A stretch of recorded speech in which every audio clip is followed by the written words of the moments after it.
Hi, my name's Melinda Bula and I'm an instructor with iQuilt, and I want to show you a little trick today on how I make a threaded stitch sleeve on the back of my quilts. This right here is the back of my quilt, and as you can see, if you look really carefully, this is my sleeve. And when I was putting the sleeve on my quilt and I put my black fabric on, you could see I was hiding all the beautiful stitches that I'd done. So I thought, maybe, what if I put some stitches in my sleeve before I put it on? So I'm going to show you how to do that, because now I have this beautiful watercolor painting on the back of my quilt, all in thread. So let's show you how to do that. Over here, I have my bird of paradise, and this is upside down, so you can see this is the back, and this is all the thread work that I just taught in my class. And we're going to simulate this design. The motif is going up and over, and if I covered it with the black fabric, it's just not looking very attractive. So we're going to put the thread on it.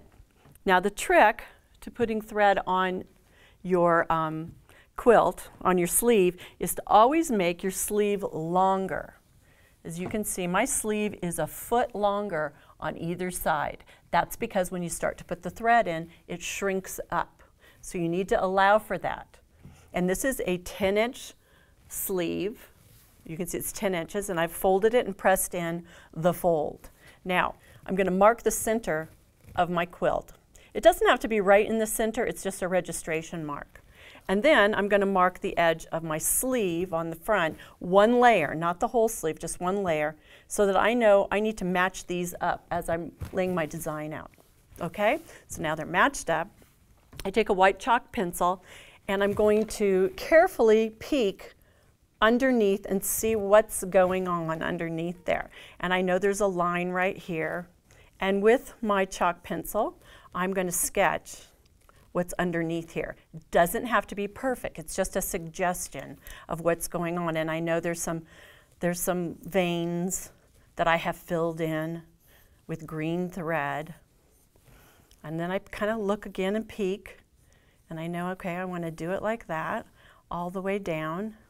Kind of comes down here. There's a little tip of the bird right there. Whoop, and there's a little tip of the bird right there. Now, I'm only going to do about 2 inches at a time. I'm going to take this over to the sewing machine. Now, you unfold this, and you're only going to stitch on this layer, not on this part, on this part. And here I can kind of show you how I did it here on a little piece of fabric. But I use the same thread, and you want the same color, and I stitched in that design. And then when I put it on here, it kind of shrunk up the fabric. Now I will go and add the next design motif. And here I've started to add the line of this fern leaf over here. And how are the ferns going? Well, I did these big ferns that kind of cascaded like this. And then I would take that over to my sewing machine and I would stitch that too. And then it will shrink up. And then I'll notice, oh, that line, if I had put that line in, it wouldn't match up down here. So I kind of keep just doing little bits on both sides all the way. And if it's long like this, you have plenty of room for it to shrink up. Now, when you get to the ends, you'll fold your ends, you'll press it, and then you'll put your binding on top of it and add your sleeve just like you would a traditional sleeve. But it has this beautiful thread tapestry look, and you don't mess up the design that you've just worked so hard at putting in your quilt.